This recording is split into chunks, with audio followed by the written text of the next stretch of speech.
오늘은 배적받은 왕이라는 주제로 말씀을 나누려고 합니다.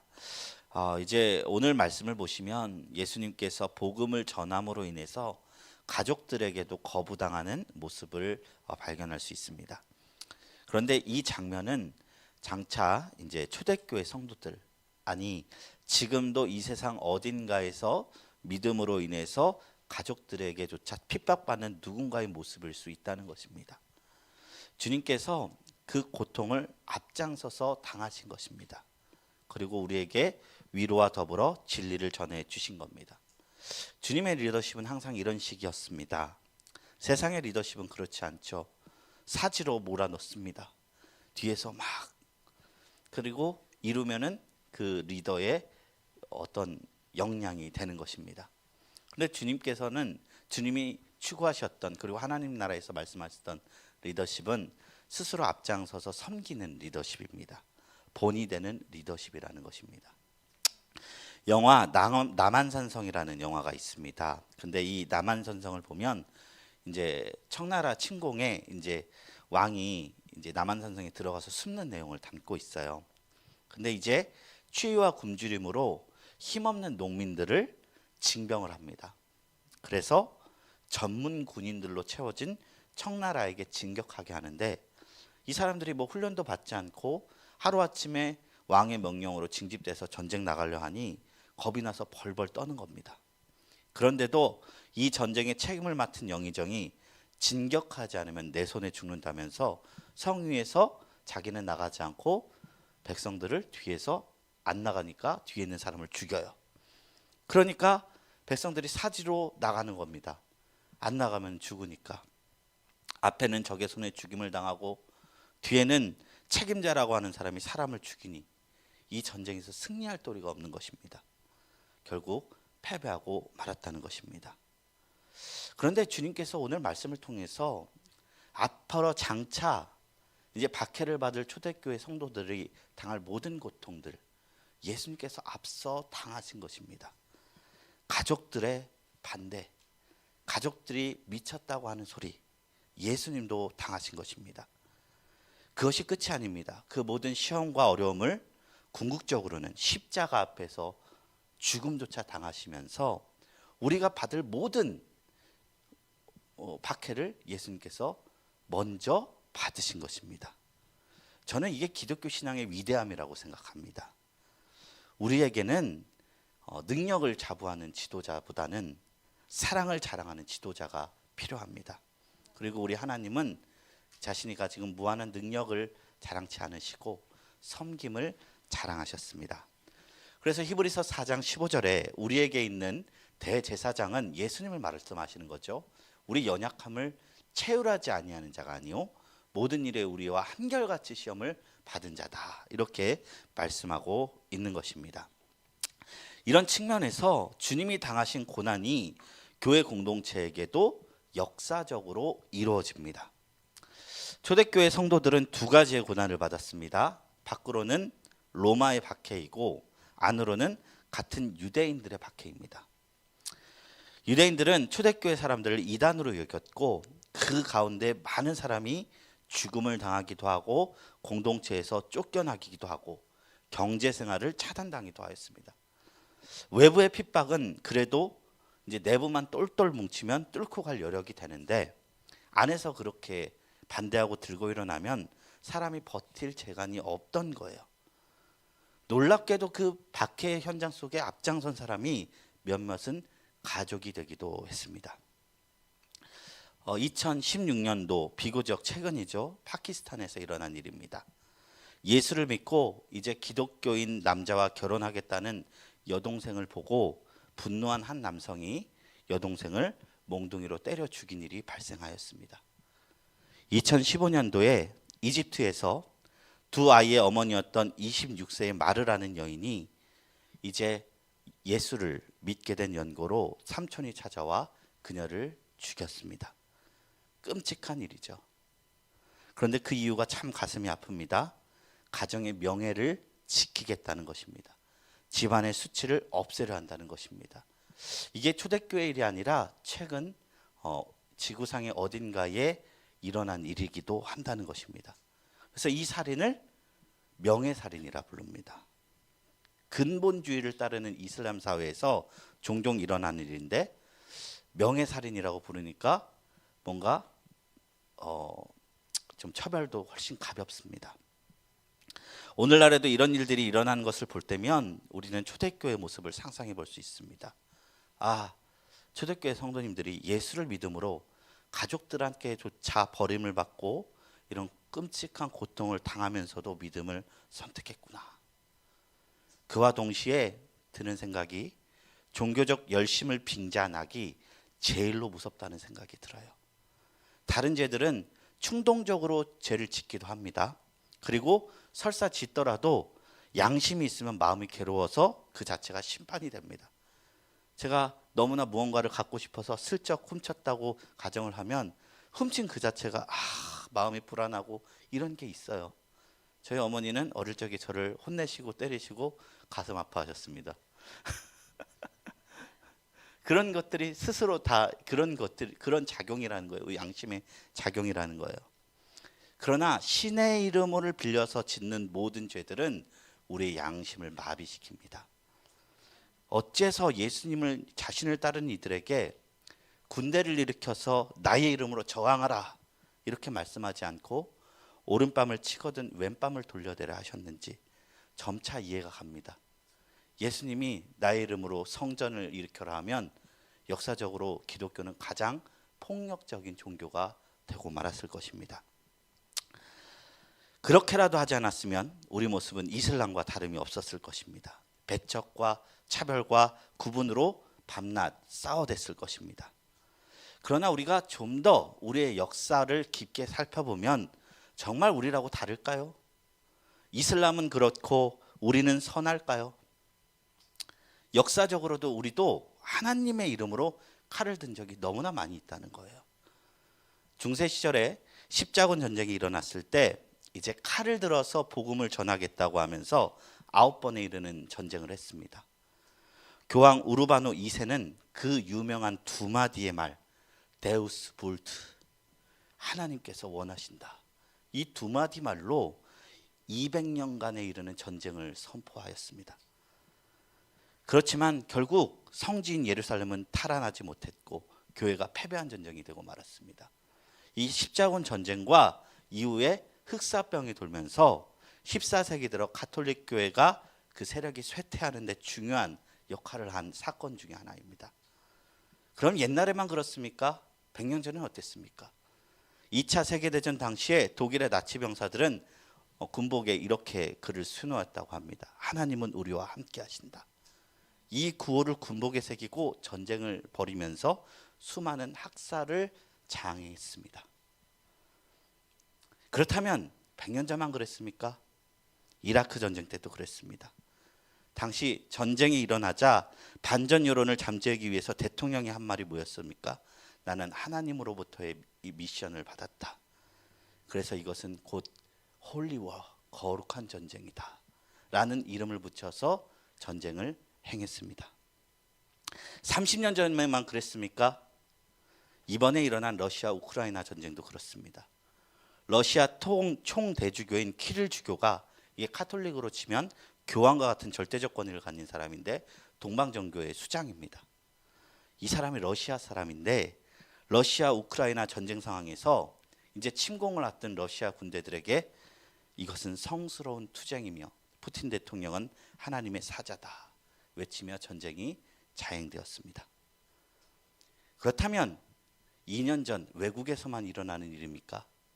오늘날 광화문에서는 전모 목사가 애국 운동을 한답시고 대통령을 조롱하고 빨갱이 운운하며 기독교인들이 다 들고 일어나서 정권을 탄압해야 한다고 외칩니다.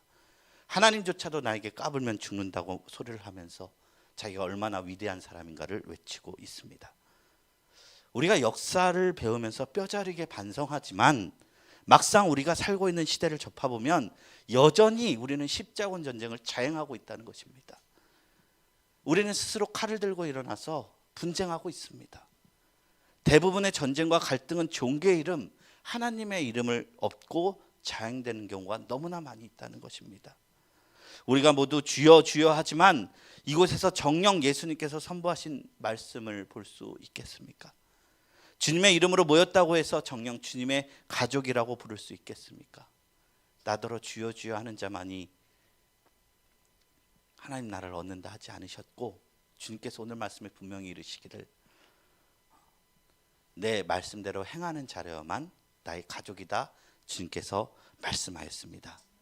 우리는 말씀을 통해서 하나님의 뜻이 어디 있는지를 살펴봐야 할 줄로 믿습니다. 주님께서 사랑 말고 우리에게 요구하신 율법은 아무것도 없습니다. 칼을 든 자는 칼로 망하겠다고 말씀하셨음에도 하나님의 이름으로 칼을 든 이를 보시며 얼마나 탄식하실 것인지 상상조차 가지 않습니다. 분쟁하지 말라는 게 내분의 분쟁을 이야기하는 것 수도 있지만 분쟁 자체를 하나님께서는 악하게 보십니다. 분쟁하는 나라는 설 수 없습니다. 하나님의 나라는 서로 사랑하는 나라입니다. 하나님의 이름으로 분쟁하는 모든 것을 주님은 허락치 않으십니다. 예수님은 장차 일어날 박해에 대해서 분쟁하고 싸우라 말씀하지 않으셨습니다. 이에 예수님은 어떤 나라도 스스로 분쟁하면서 세워질 수 없다 하시며 하나님의 뜻대로 말씀대로 살아가야 하는 자야말로 비로소 주님의 영적인 가족, 주님의 가족이 될 수 있음을 오늘 말씀을 통해서 선언하고 있는 것입니다. 우리는 이것을 생각하시면서 잠시 말씀을 나누도록 하겠습니다. 먼저 첫 번째 질문입니다. 예수님의 선한 사역이 엉뚱한 비판을 받고 있습니다. 예루살렘에서 온 서기관들은 예수님의 사역을 어떻다 평가하려 합니까? 뭐냐면 예수가 귀신의 왕 바알세불의 힘을 이용해서 귀신을 쫓아낸다고 말씀하고 있습니다. 이 서기관들은 어떤 사람들일까요? 율법을 깊이 공부한 율법 교사들입니다. 일평생을 하나님의 말씀을 연구하던 사람들이었습니다. 유대인들에게 존경을 받는 종교 지도자들이었습니다. 그런데 그들이 갈릴리에서 발생한 예수님의 사역을 특별히 조사하기 위해서 이제 예루살렘으로부터 파송되었습니다. 근데 이것을 이제 그들은 하나님의 말씀을 살피는 방법으로 그 주님의 사역을 본 것이 아니라 어떤 근거도 없이 다짜고짜 예수님이 바알세불의 힘을 이용해서 귀신을 쫓아낸다고 비난하기 시작합니다. 바알세불은요, 열왕기하 1장 2절에 처음 나오는데 이제 블레셋의 에그론의 신 중에 하나입니다. 바알세불. 그런데 이게 북이스라엘 아합 왕의 아들이 아하시아 왕인데 이 아하시아 왕이 등극하자마자 병이 듭니다.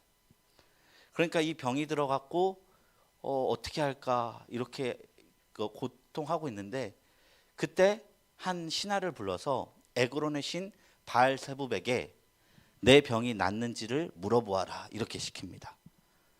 그러니 엘리야가 그 모습을 보고 우리나라에 여호와가 있는데 왜 블레셋의 신에게 그걸 묻느냐, 내가 당신이 병이 낫지 않는지 예언하겠다, 당신은 반드시 죽으리라 이렇게 예언을 했죠. 이 바알세불이 신약 시대에 이르러 이제 귀신의 왕으로 불리우게 됩니다. 예수께서 이 땅에 하나님의 아들인 왕으로 오셨는데 백성들이 이제 왕이신 예수님을 향해 특별히 서기관들이 귀신의 왕을 힘입은 자라고 외치는 것이죠. 막상 귀신 들린 이들은 예수님을 보며 하나님의 아들이라고 외칩니다. 귀신들은요. 그래서 거라사 지방에 군대 귀신 들린 자가 그렇게 말했어요. 마가복음 5장 7절에 큰 소리로 부르짖어 이르되 지극히 높으신 하나님의 아들 예수여, 나와 당신이 무슨 상관이 있나이까. 여기서 보면은 귀신들은 예수님이 어떤 분인지 알았어요. 베알세불의 아니고 하나님의 아들 예수여. 이거는 나중에 이제 그 가이사랴 빌립보에 있는 베드로가 했던 고백을 훨씬 먼저 귀신들이 먼저 했던 것입니다. 그런데 성경을 가장 많이 읽고 연구했던 이들은 정작 예수님을 알아보지 못했습니다. 왜 그랬을까요? 그 눈이 가려진 것이죠. 뭐 때문에 가려졌을까요? 그 종교적인 지도자의 위치가 예수님을 왕으로 보지 못하게 한 것입니다. 즉 그 안에 교만과 자신의 입지와 어떤 정치적인 해결물을 잡고 싶은 그 욕망이 말씀조차 눈에 가리게 된 것입니다. 우리가 말씀을 많이 읽는다는 것은 단순히 공부를 많이 하거나 연구를 많이 하는 측면에서 성경을 보는 것이 아닙니다. 성경을 통해서 나 자신을 돌아보고 더불어 하나님은 어떤 분이신가를 발견하는 것인데, 이것을 이제 정치적 헤게모니를 잡기 위해서 이용하면 말씀이 보이지 않고 이걸로 사람을 이용하게 됩니다. 다스림의 어떤 도구로 사용하는 것입니다. 도리어 그러니까 살리려고 주신 율법으로 사람을 죽이기 시작합니다. 중세시대의 마녀 사냥 다 말씀의 이름으로 이루어진 거거든요. 예수님이 안식일에 손 마른 자를 딱 고치니까 사람들이 하는 말이 뭐냐? 왜 율법을 어기냐고 말합니다. 근데 예수님께서 뭐라고 했어요? 안식일에 사람을 살리는 것과 죽이는 것 무엇이 더 옳으느냐? 너희가 박하와 회향과 11조와 헌물은 드리지만 그 더 중한 바 정의와 믿음과 사랑은 버렸다. 이렇게 말씀하십니다. 이때 서기관들이 그런 모습이었다는 것이죠. 예수님은 서기관의 그런 모습에 어떻게 반박하셨습니까? 23절부터 27절이에요. 예수께서 그들을 불러다가 비유로 말씀하시되 사탄이 어찌 사탄을 쫓아낼 수 있느냐? 또 만일 나라가 스스로 분쟁하면 그 나라가 설 수 없고, 만일 집이 스스로 분쟁하면 그 집이 설 수 없고, 만일 사탄이 자기를 거슬러 일어나 분쟁하면 설 수 없고 망하느니라. 사람이 먼저 강한 자를 결박하지 않고는 그 강한 자의 집에 들어가 세간을 강탈하지 못하리니 결박한 후에야 그 집을 강탈하리라. 그러니까 즉 사탄의 힘을 이용한 것이 아니라 사탄을 결박했기에 귀신을 쫓아낼 수 있다고 말씀하셨습니다. 첫 번째, 사탄이 사탄을 쫓아낼 수 없다. 어떤 나라도 내번이 생기면 그 나라가 바로 설 수 없듯이 사탄의 세계도 내분을 통해 세워질 수 없음을 얘기했습니다. 이번에 이제 축구로 인해서 온 국민이 진짜 누구 욕하고 싶은데 아주 잘 걸린 것 같아요. 막 다 인터넷 게시판이고 뭐고 축협 욕하고 뭐 대표팀 욕하고 크리스만 감독 욕하고. 근데 그 안에도 이제 이번에 이렇게 4분 5열 찢어진 이유가 무엇이 있느냐? 사실 벤투 감독이 아시안컵에서 저번에 했을 때 8강을 이뤘어요. 근데 클리스만 감독은 4강을 이뤘어요. 어떤 성적 측면으로서는 더 나은데 어째서 그렇게 욕을 먹냐? 소위 콩가루 집안 느낌이 많이 났다는 것입니다. 결과는 별개로 아니나 다를까 안에 내분이 가득했어요. 원팀이 될 수 없었습니다. 그래서 4강의 성적에도 결국에는 감독은 결실되고 지금 이 온 난리가 나는 것 같습니다. 결국에는 어떤 내분을 가지고는 한 몸을 이룰 수 없다는 것입니다. 이거는 악한 세력도 마찬가지입니다. 그리고 더 나아가 교회 공동체에도 동일하게 적용되는 원리입니다. 힘 있는 사역, 힘 있는 교회, 단순히 이 힘이 막 세력을 떨치우는 그 힘이 아니라 교회 공동체가 더 능력 있고 영향력 있으려면 어떻게 해야 되느냐? 원팀이 되어야 된다는 것입니다. 한 몸을 이루어야 된다는 것입니다. 둘째, 강한 자를 결박한 후에야 세간을 늑탈할 수 있듯이 예수님께서 강한 자인 사탄을 이기셨다는 것을 이 말씀하신 것입니다. 예수님은 사탄의 졸개가 아닌 이 땅의 악한 세력을 무너뜨리기 위해 오신 하나님의 아들입니다. 그러므로 예수께서 귀신을 쫓아낸 것은 사탄의 나라를 무너뜨리고 하나님의 나라를 세우는 위대한 구원 사건이었습니다. 그런데 서기관들은 정반대로 예수께서 사탄에게 부역하고 있다고 말합니다. 이 부분이 신성 모독이라는 것이죠. 그러니까 예수님께서 정말로 무시무시한 말씀을 하세요. 그것이 세 번째 질문입니다. 사람이 하나님께 용서받을 수 없는 죄에 대해서 주님께서 이거에 대해서 이야기하고 계신 거예요. 내가 진실로 너에게 이르노니 사람의 모든 죄와 모든 모독하는 일은 사하심을 얻되 누구든지 성령을 모독하는 자는 영원히 사하심을 얻지 못하고 영원히 죄가 되느니라 하시니 이는 그들이 말하기를 더러운 귀신이 들렸다 함이로라. 여기서 정말로 난해한 구절이 나와요.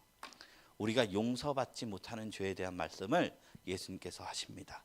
근데 그 죄가 성령을 모독하는 죄라는 것입니다.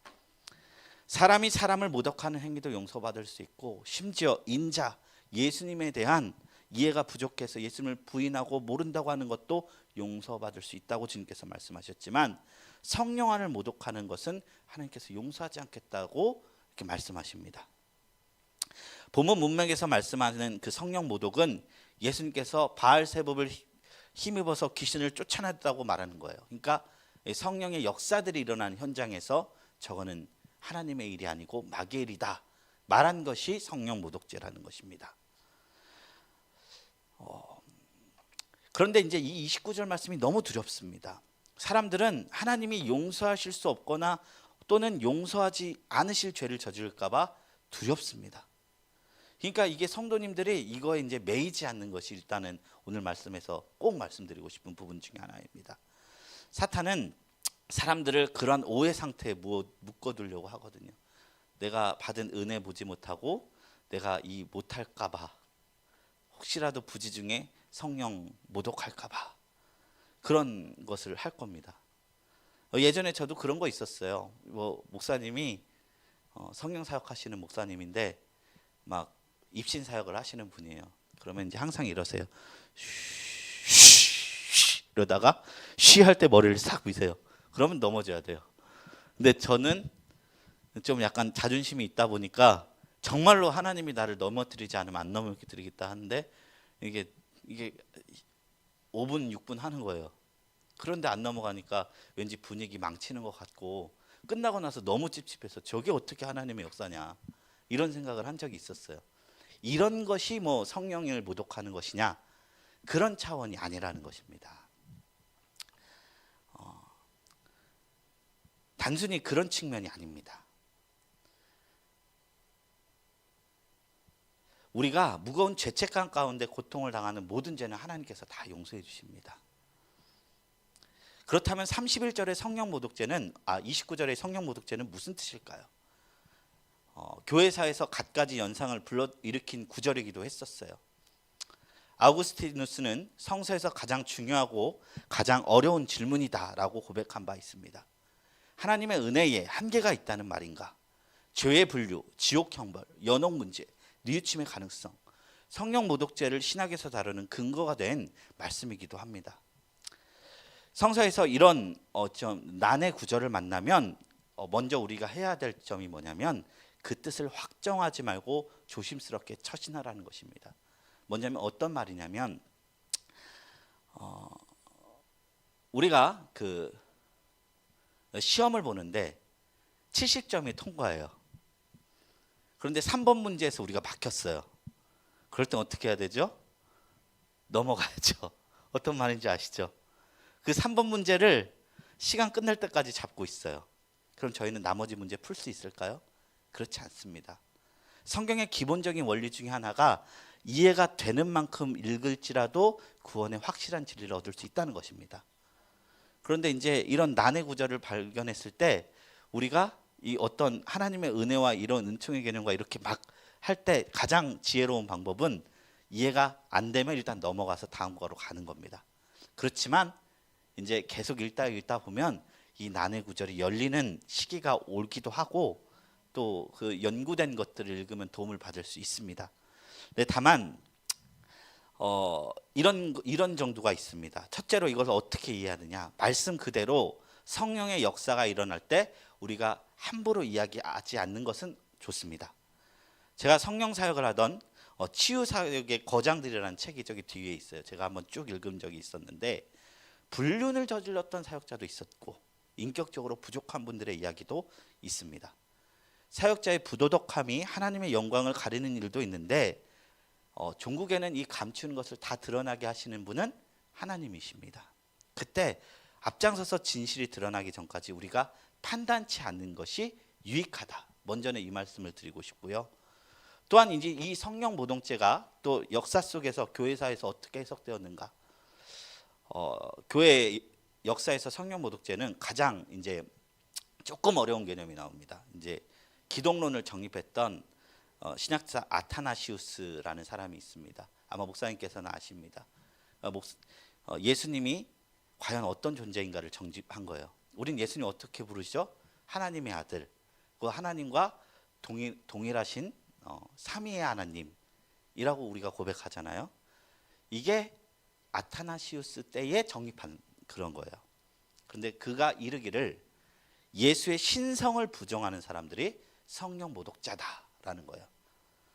여기에서는 예수가 성령을 힘입은 존재다라는 것, 그리고 그것을 넘어서 예수님의 독생자의 영광을 부정하는 것, 그 예수님이 하나님이 아니라고 말씀하는 것 다 포함합니다.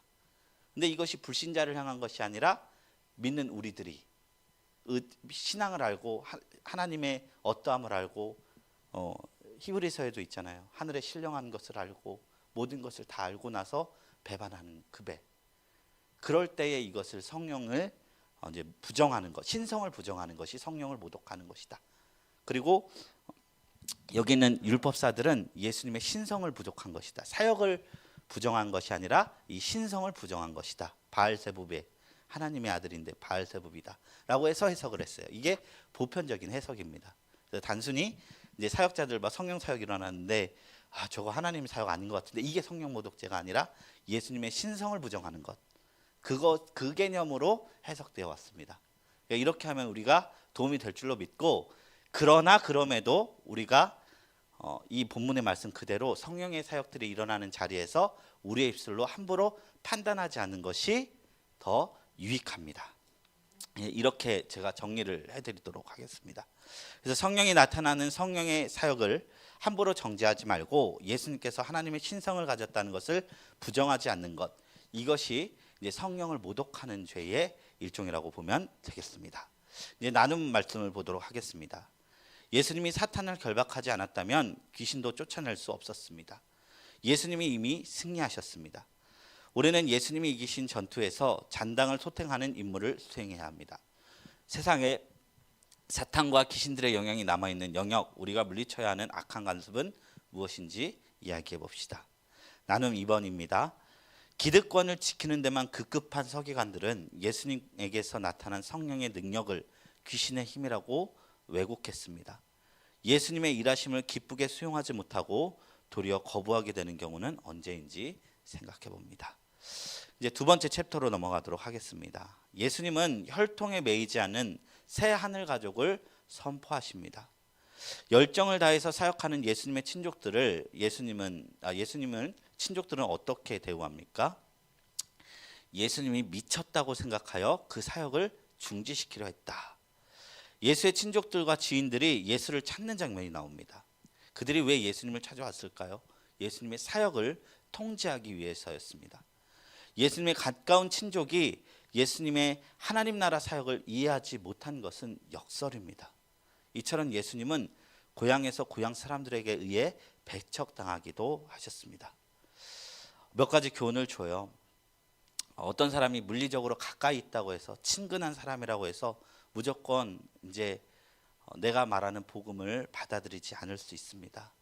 어쩔 때는 가족이 하나님의 나라, 복음, 공동체에 대한 그런 가치들을 방해하는 이제 반대가 될 수도 있습니다.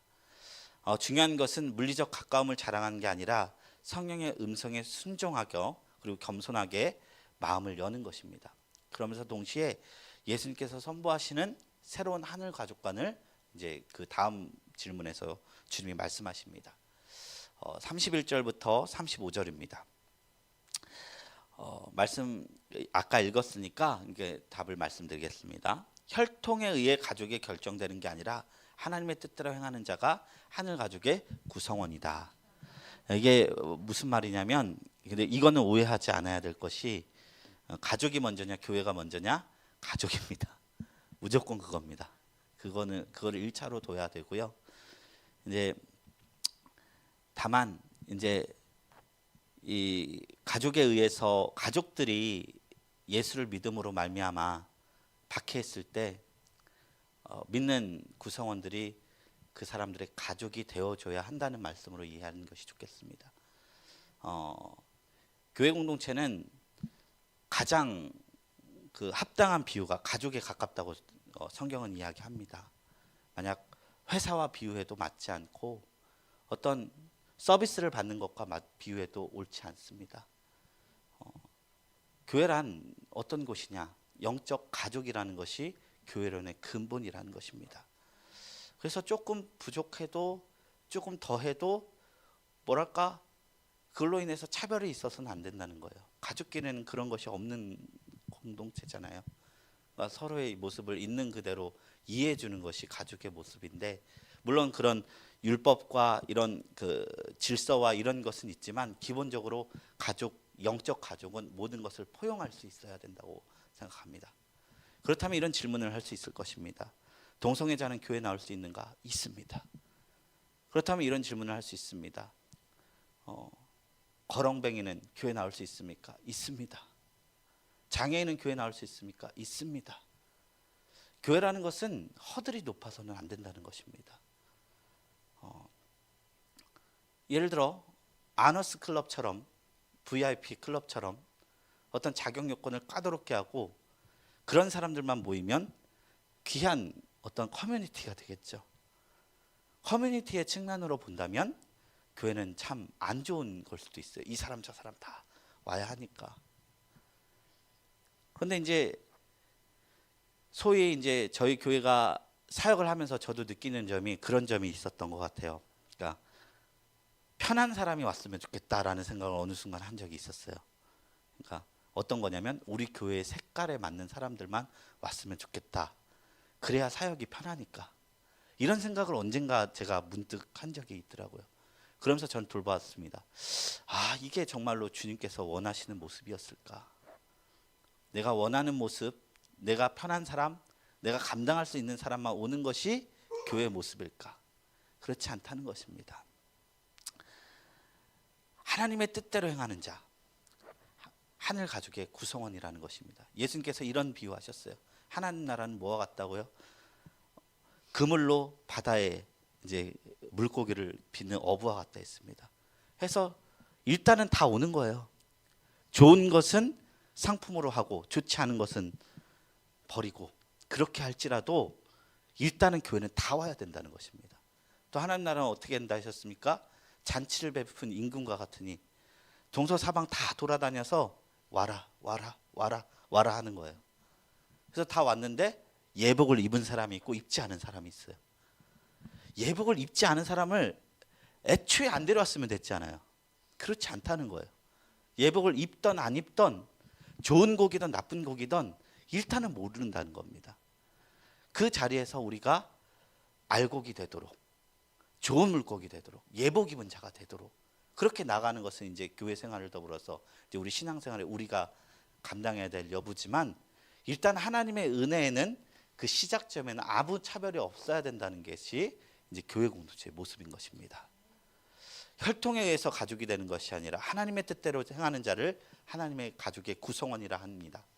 그렇다고 해도 이 가족이 되는 데 있어서 그 허들이 매우 낮아야 된다는 것입니다. 밖에 있는 자들은 어리석게도 안에 계신 예수님을 불러내려 합니다. 하지만 예수님은 안에 있는 제자들을 향해 참된 가족이 누구인지 선포하십니다. 즉 새로운 하늘 가족은 하나님의 뜻대로 행하는 자들입니다. 예수님이 선포한 참된 가족은 혈육으로 구성된 가족이 아니라 하나님의 뜻에 순종하는 제자 공동체를 의미합니다. 하나님의 뜻 앞에 순종하게 되는 이들이 모인 나라가 하나님의 나라인 것입니다. 이제 나눈 마지막 질문입니다. 교회 공동체는 새롭게 형성된 하늘 가족입니다. 하늘 가족의 특징은 하나님의 말씀에 순종하며 사는 것입니다.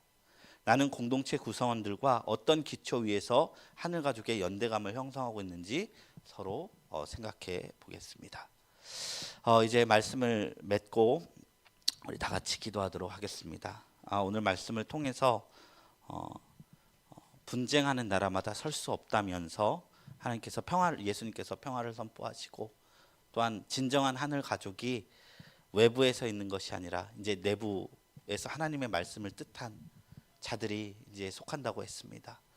우리가 진정한 하나님의 가족이 되기를 원합니다. 그러기 위해서 주님의 뜻을 더 깊이 헤아리고, 그리고 주님이 주님의 뜻을 내뱉으실 때 서기관들처럼 내 어떠함, 내 입지, 세상의 어떠함으로 가리는 것이 아니라 그대로 어린아이처럼 아멘으로 순종하는 저와 여러분들이 되시길 주님의 이름으로 축원합니다. 이 시간 다 같이 기도할 때에 하나님, 오늘 말씀을 통해서 하나님의 영적 가족에 대해서 묵상해 보았습니다.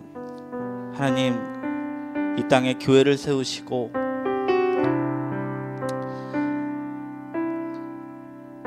믿는 이들의 가족이 될 수 있게 묶어 주셨습니다. 그러나 그 당위성에, 그 주님의 의도에 맞지 않게 우리는 각자의 삶에 너무 분주하고 나 자신만 바라보는 그런 마음이 있었음을 고백드립니다. 주님께서 선언하신 그 믿음의 공동체, 믿음의 가족, 이 교회 공동체가 서로에게 있어서 큰 사랑을 느끼고 진정한 영적 가족이 될 수 있도록 성령님 우리의 마음과 생각을 주장하여 주시옵소서. 또한 우리 이 시간 기도하는 모든 기도의 제목들이 있습니다. 하나님, 기도하는 모든 가운데 응답으로 함께하여 주시고 하나님의 음성을 듣는 귀한 시간 될 수 있도록 축복하여 주시옵소서. 우리 다 같이 주여 삼창하시고 통성으로 기도하며 나갑니다.